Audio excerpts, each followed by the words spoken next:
Сайн байна уу? Өнөөдөр Tender Hub-ийн TBB харьцуулах буюу тендерийн баримт бичиг харьцуулах хэсгийн талаар зааварчилгаа өгье. За, тендерийн баримт бичиг болон таны бэлдсэн материал хоорондоо хэр зөрүүтэй байгааг 1 минутын дотор харьцуулж гаргаж ирдэг хэсэг байгаа.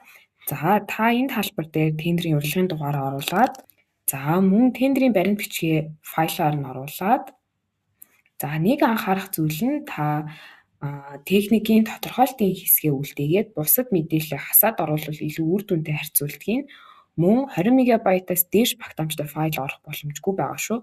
За, харьцуулах бичиг баримтаа оруулаад ингэснээр та харьцуулах товчийг дараад хэлэнэ.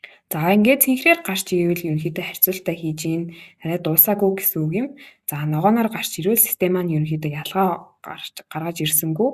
За, улаанаар гарч ирсэн нь болохоор ялгаатай гарсан байна гэсэн үг юм. За, та энэ дээрээ дараад харуул аль мөрний ямар алдаа байна тэрийг харах боломжтой.